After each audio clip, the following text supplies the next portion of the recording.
दुनिया में सबसे खुश लोग वही हैं जो ये जान चुके हैं कि दूसरों से किसी भी तरह की उम्मीद करना बेकार है। ज़िंदगी में थोड़ा दुखी भी होना ज़रूरी है। हमेशा सुख मिलता रहेगा तो आप कभी भी ज़िंदगी में आगे नहीं बढ़ पाओगे। ये गलत सोच है इंसानों की कि एक अकेला इंसान क्या कर सकता है। पर देखो ज़रा उस सूरज को जो अकेला ही सारी दुनिया को रोशन करता है। भाग्यशाली वो नहीं होते जिन्हें सब कुछ अच्छा मिलता है, बल्कि भाग्यशाली तो वो होते हैं जिन्हें कुछ भी मिलता है उसे वो अच्छा बना लेते हैं। गीता में लिखा है, जब इंसान की ज़रूरतें बदल जाती हैं तब उसकी बात करने का तरीका भी बदल जाता है। फ़ायदा सबसे गिरी हुई चीज़ है, लोग उठाते ही रहते हैं। हारता वो है जो शिकायत बार बार करता है और जीतता वो है जो कोशिशें 1000 बार करता है। जिस इंसान को हम बेहद प्यार करते हैं वही इंसान हमारा सबसे ज़्यादा फ़ायदा उठाता है, क्योंकि वो इंसान जानता है कि हमारी कमज़ोरी क्या है। इतने समझदार बनो कि किसी को माफ़ कर दो, लेकिन इतने बेवकूफ़ मत बनो कि धोखा देने वाले पर दोबारा विश्वास कर बैठो। उम्मीद मत छोड़ना, कल का दिन आज से बेहतर होगा। ज़िंदगी में उस लेवल तक पहुंच जाओ कि लोग आपको खोकर पछताएं। जीवन में कभी भी किसी से अपनी तुलना मत कीजिए। आप जैसे हो सर्वश्रेष्ठ हो, क्योंकि ईश्वर के हर एक रचना सर्वोत्तम होती है। खुद को किसी से कम समझना ईश्वर की रचना का अपमान है। इंसान का मन ही उसका सबसे बड़ा दुश्मन है और उसका सबसे बड़ा दोस्त। यदि मन आपसे जीत जाता है तो वह आपका दुश्मन बन जाता है, और यदि आप मन से जीत जाते हो तो वो आपका सच्चा दोस्त बन जाता है। यदि कोई आपको नज़रअंदाज कर दे तो बुरा मत मानना, क्योंकि लोग अक्सर अपनी हैसियत के हिसाब से चीज़ों को नज़रअंदाज करते हैं। उन लोगों के पीछे कभी मत भागना जिन लोगों को आपकी कोई परवाह नहीं। श्री कृष्ण कहते हैं, गलती हर इंसान से होती है, लेकिन गलतियां सुधारना वही इंसान कर सकता है जो दिल का साफ होता है और रिश्तों को खोना नहीं चाहता।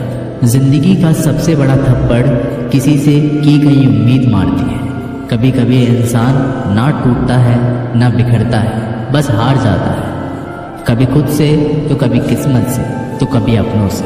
हर जिंदगी में खुद को समय ज़रूर दें, क्योंकि आपकी पहली ज़रूरत आप खुद हैं। याद रखना कि ज़रूरत से ज़्यादा अच्छे बनोगे तो ज़रूरत से ज़्यादा इस्तेमाल किए जाओगे। रिश्ते चाहे कितने भी बुरे क्यों ना हो, उन्हें कभी मत तोड़ो, क्योंकि गंदा पानी प्यास बुझाने के काम नहीं पर आग बुझाने के काम ज़रूर आता है। ज़माना जब भी मुश्किलों में डाल देता है तो परमात्मा हज़ारों रास्ते निकाल देते हैं। विश्वास करने वाले से ज़्यादा बेवकूफ़ विश्वास को तोड़ने वाला होता है, क्योंकि वह सिर्फ एक छोटे से स्वार्थ के लिए एक अच्छे इंसान को खो देता है। भलाई करते रहो पानी की तरह, बुराई खुद ही किनारे लग जाएगी कचरे की तरह। जब कोई समझे ना तो उसे समझाने की ज़रूरत ही क्या है, और जब कोई माने ना तो उसे बताने की ज़रूरत क्या है। सच्चे दिल से किसी ज़रूरतमंद की मदद करके तो देखो, अगर दिल को सुकून ना मिले तो कहना। जिसे जाना है उसे जाने दो, वो अगर आज रुक भी गया तो कल चला ही जाएगा। इंसान को इंसान से दूर कर देने वाली सबसे पहली चीज़ जुबान है, और दूसरी चीज़ पैसा है। जिन्हें सपने देखना अच्छा लगता है उन्हें रात छोटी पड़ जाती है, और जिन्हें सपने पूरे करना अच्छा लगता है उन्हें दिन छोटा लगता है। किसी की आदत देखनी है तो उसे इज्जत, और किसी की अगर फितरत देखनी है तो उसे आज़ादी दो। हर इंसान में कोई ना कोई प्रतिभा ज़रूर होती है, पर लोग अक्सर उसे दूसरे जैसा बनने में नष्ट कर देते हैं। महंगे इतने भी मत बनो कि लोग तुम्हें बुला ना सके, और सस्ते इतने भी मत बनो कि लोग तुम्हें नचाते ही रहें। खामोशियाँ कभी बेजुबान नहीं होती। कुछ दर्द ऐसे होते हैं जो आवाज़ तक छीन लेते हैं। आजकल के लोग आपकी एक गलती के पीछे आपकी सारी अच्छाइयाँ भुला जाते हैं। जितना लोगों को समझते जाओगे उतना ही अकेलापन और भी अच्छा लगता जाएगा।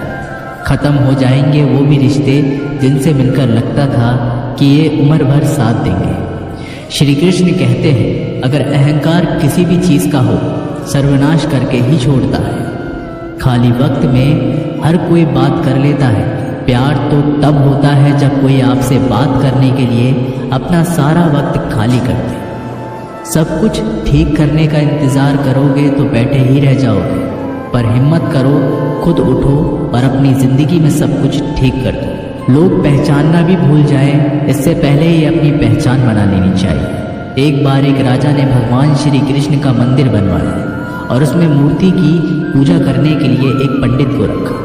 हर रोज़ राजा अपने मंत्री से कहकर मंदिर में एक माला भिजवाता था और वो पंडित जी वो माला श्री कृष्ण की मूर्ति को चढ़ाते थे। उसके बाद राजा जब दर्शन करने के लिए आता था तो पुजारी वो माला भगवान की मूर्ति के ऊपर से निकालकर राजा के गले में पहना देता था। ऐसा कई सालों तक चलता रहा और अब पंडित जी बूढ़े हो चुके थे। एक दिन राजा की तबीयत खराब हो गई। उसने अपने सेवक को कहा कि तुम जाकर पंडित जी को माला दे और उनसे कहो कि आज मेरी तबीयत खराब है, मैं आज मंदिर नहीं आ सकता, तो प्रतीक्षा ना करें। फिर राजा का सेवक वो माला लेकर पुजारी जी के पास गया और पूरी बात बता दी। पुजारी जी ने वो माला मूर्ति को चढ़ाई और सोचने लगे, इतने सालों से ये परंपरा चली आ रही है, लेकिन मैंने कभी भगवान को माला उतारकर खुद ही नहीं पहनी। शायद आज भगवान की इच्छा है कि ये माला मैं पहनूं, इसलिए भगवान ने आज राजा को नहीं भेजा, इसलिए आज अच्छा मौका है, ये माला मैं निकालकर खुद पहन लेता हूँ। फिर उस पंडित ने भगवान की मूर्ति से माला निकालकर खुद पहन ली। इसी बीच में राजा का सेवक दौड़ के पंडित जी के पास आया और पंडित जी से कहने लगा कि राजा जी को ठीक नहीं लग रहा है, उनकी तबीयत और बिगड़ती जा रही है, इसलिए वह प्रभु के दर्शन करना चाहते हैं और वे आ रहे हैं। उनकी सवारी जल्दी अभी मंदिर में आएगी। उन्हें लगा कि ये परंपरा कहीं टूट ना जाए, इसलिए वो आज मंदिर में भी आ रहे हैं। जब पंडित जी को ये बात पता चली तब उन्होंने फटाफट से माला अपने गले से उतारी और जाकर के फिर से भगवान की मूर्ति पर चढ़ा दी। फिर कुछ देर बाद राजा जी वहाँ पर आए और राजा की तरफ पंडित जी ने भगवान के ऊपर से माला निकाली और राजा जी को पहना दी। और अब राजा ने उस माला को देखा तो उस माला के एक सफ़ेद बाल नजर आया। राजा ये समझ गया कि ये बाल पंडित का है। राजा ने पुजारी जी से पूछा, क्या ये माला आपने पहनी थी? इसमें सफ़ेद बाल कहाँ से आया? ये सुनकर पुजारी जी घबरा गए। उन्हें लगा कि अगर ये सत्य बोल दूं तो मुझे राजा दंड देंगे, इसलिए वह पुजारी ने कहा, ये बाल तो श्री कृष्ण का है। राजा को ये बात सुनकर बहुत गुस्सा आया। उन्होंने कहा, तुम झूठ बोल रहे हो, भगवान के कब से सफ़ेद बाल होने लगे? राजन ने कहा, मैं फिर कल आऊँगा और श्रृंगार के समय देखूंगा कि उनके बाल सफ़ेद हैं या काले। अगर बाल काले निकले और सफ़ेद नहीं निकले, आपको कल ही मृत्यु दंड दिया जाएगा, क्योंकि आपने मुझसे झूठ बोला है।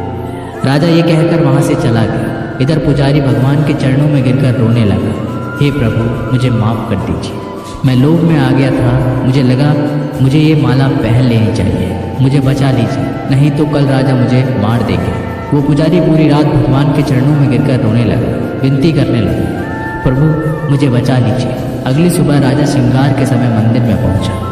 राजा ने भगवान की मूर्ति के ऊपर से मुकुट निकाला और उनके बाल देखे तो राजा चौंक गए, क्योंकि भगवान की मूर्ति के ऊपर सफ़ेद बाल थे।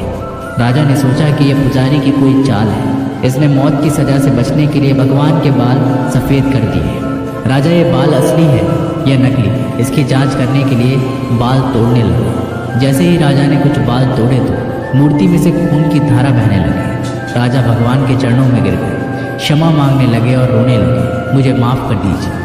तभी मूर्ति में से एक आवाज़ आई, राजा तूने मुझे सिर्फ मूर्ति माना, इसलिए मैं तुम्हारे लिए सिर्फ एक मूर्ति हूँ।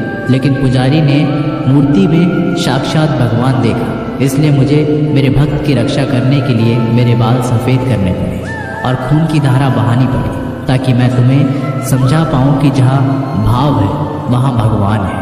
अगर आप वाकई में भगवान का स्मरण करते हैं, उन्हें देखना चाहते हैं, तो आपके अंदर सिर्फ भाव होना चाहिए। ये एक छोटी सी कहानी हमें शिक्षा देती है कि भगवान के आशीर्वाद के सिवा कुछ भी असंभव नहीं। अगर आप सच्चे दिल से भगवान को पुकारते हैं तो भगवान आपकी मदद के लिए ज़रूर आते हैं।